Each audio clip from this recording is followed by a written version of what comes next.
आप जैसी सास ननद की सारी ख्वाहिशें चकनाचूर हो जाए मेरी बला से। सुबह सुबह सास की चिल्लाने की आवाज़ से बीना की नींद टूटी। अजीत अजीत, सुबह सुबह सो रहा है क्या? गाड़ी निकाल, शिखा के ससुराल चलना है। हड़बड़ाते हुए अजीत उठे। क्या हुआ माँ, सब ठीक तो है ना शिखा के यहाँ? क्या खाक ठीक है? उस शुभम ने थप्पड़ मारा है, मेरी फूल सी बच्ची पर हाथ उठाया है, मेरी बेटी को अकेला जानकर कितना सता रहे हैं। अजीत ने कहा। लेकिन क्यों, आखिर ऐसी क्या बात हो गई? और 2 दिन पहले ही उसकी ननद की शादी हुई है ना, तब तो सब ठीक था। हाँ, तब तक तो सब ठीक था, मगर जब उसकी ननद विदा होने लगी तो शिखा ने उसके झुमके मांग लिए। जानता है कौन से झुमके जो तुम्हारी शादी में द्वार छकाई की रस्म में मैंने तुझसे दिलवाए थे? कितनी ख्वाहिश से मेरी बच्ची ने तुम्हारी शादी में पसंद किए थे। पूरे 10 ग्राम के झुमके थे, तो क्या शिखा ने दे दिए? अरे नहीं बेटा, शिखा ने देने से इनकार कर दिया तो दामाद जी ने उसे बहुत समझाया कि दे दो, अब मेरी बहन विदा होगी तो मैं इससे अच्छे डिजाइन के झुमके खरीद दूंगा। क्या मेरी बेटी इतनी बेवकूफ़ है? ससुराल वाले कितना सच बोलते हैं, जानती नहीं क्या? उसके पति ने कहा और खरीद दिया, कैसे मान लेती? बारात विदाई में देर होने लगी, पर इतने प्यार और पसंद से मेरी बेटी ने खरीदा था। मैंने नेक में झुमका दिलवाया था उसे।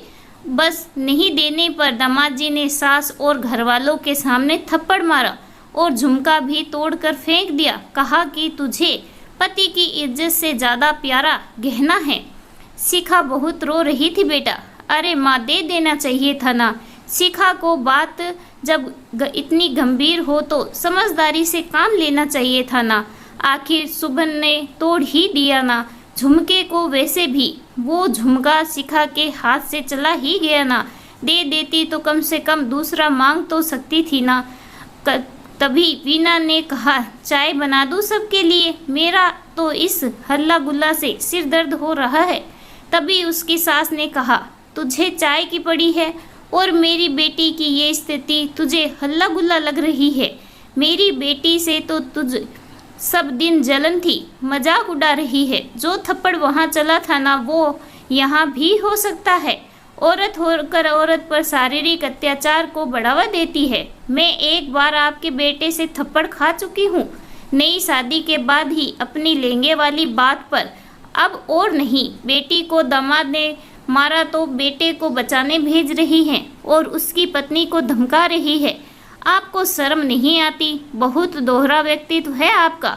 बड़ा दर्द हो रहा है, ख्वाहिश से टूटने का दर्द शिद्दत से महसूस हो रहा है बेटी के लिए। भूल गई हैं आप मेरी ख्वाहिशों को किस तरह चकनाचूर किया था? सुन वीना, अपने 12,000 लहंगे की तुलना मेरी बेटी 50,000 से ऊपर के झुमके से करेगी। ख्वाहिशों की कोई कीमत नहीं होती मम्मी जी। सब की अपनी छोटी से छोटी ख्वाहिशें अनमोल होती है, क्योंकि उसमें इंसान की भावनाएं छुपी होती है। बात सिर्फ 12,000 के लहंगे की नहीं, वो मेरी शादी का जोड़ा था। मैंने उसे कितने शौक से पसंद किया था। सोचा था जब शादी में डलिया पर आएगी तो विदाई के समय उसी लहंगे को पहनकर दुल्हन बनकर ससुराल जाऊंगी, लेकिन डलिया में तो आया ही नहीं और किसी ने कहा शायद छूट गया होगा। अच्छा, जो साड़ी आई है वही पहनकर विदा कर दो। मेरी ख्वाहिशें तो धरी की धरी रहेगी।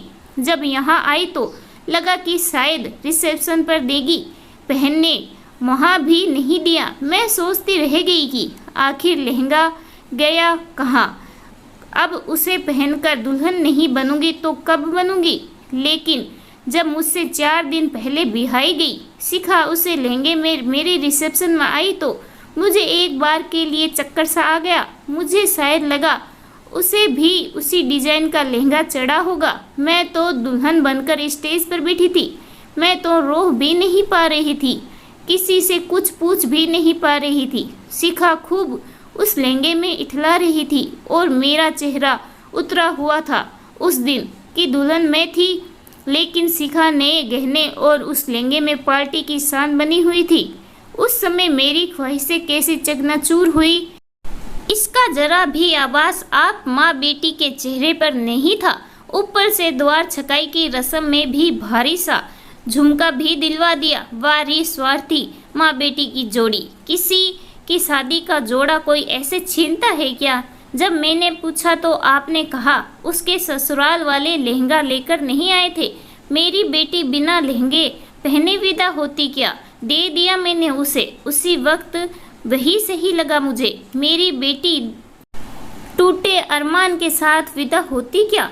वो लहंगा तो मैंने पसंद किया था, वो मेरा अरमान था ना कि आपकी बेटी का। बेटी की ख्वाहिशें टूटने का इतना दर्द जब आपके सीने में महसूस हुआ तो वही दर्द बहू की ख्वाहिशें टूटने का क्यों नहीं हुआ? क्यों मेरे लिए दूसरा लहंगा आपने नहीं खरीदा?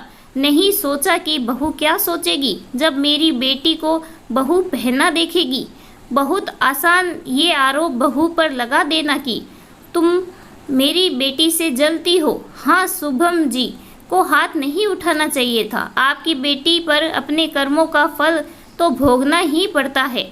वीना, मैं कहती हूँ चुप हो जाओ, नहीं तो क्या सासू माँ, अपनी रक्षा करना अब मुझे भी आता है और पति को अपनी हद में रखना भी सीख लिया है मैंने। नहीं, अब नहीं। कैसा संस्कार दिया है अपनी बेटी को? मेरी ख्वाहिशें तोड़कर अपनी बेटी की पूरी कर दी, लेकिन बेटी ने ससुराल में अपनी ख्वाहिशें तोड़कर ननद की ख्वाहिशें पूरी नहीं होने दी। मतलब चाहे जो हो जाए, आपकी बेटी की ख्वाहिशें पूरी होनी चाहिए, बाकी दुनिया भाड़ में जाए। मैं तो कहूँ आप जैसी सास ननद की सारी ख्वाहिशें चकनाचूर हो जाए मेरी बला से। जो दूसरों की ख्वाहिशें तोड़कर अपनी ख्वाहिशें पूरी करते हैं, उनका हश्र ऐसा ही होता है जैसा आपकी बेटी का हुआ। अजीत, तू गाड़ी निकाल कि मैं ऑटो बुलाऊं। आज शिखा को समझदारी से काम लेना चाहिए था माँ, और ये अब उसके ससुराल का मामला है। आज ही जाना ठीक नहीं होगा। मैं फ़ोन पर पहले शुभम से बात करता हूँ, फिर जैसा होगा चलेंगे। बीबी की बात पर आता है, सीधा बहन को बचाने की जगह तू उसके पति से बात करेगा। मुझे तुझसे ये उम्मीद नहीं थी। तभी वीना अजीत से कहती है, ख्वाहिशों का टूटना और रिश्तों की शिकायत अपनी जगह है, पहले अपनी बहन को बचाओ, जाकर बात बाद में होगी।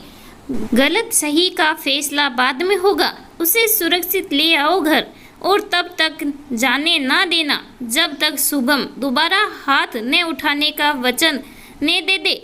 इस कहानी के बारे में आपकी क्या राय है, कमेंट करके ज़रूर बताइएगा। कहानी अच्छी लगी हो तो प्लीज़ लाइक ज़रूर करें, और चैनल पे नए हो, ऐसी कहानियाँ और सुनना चाहते हो तो प्लीज़ चैनल को सब्सक्राइब करना बिल्कुल भी ना भूलें। कहानी सुनने के लिए आपका बहुत बहुत धन्यवाद।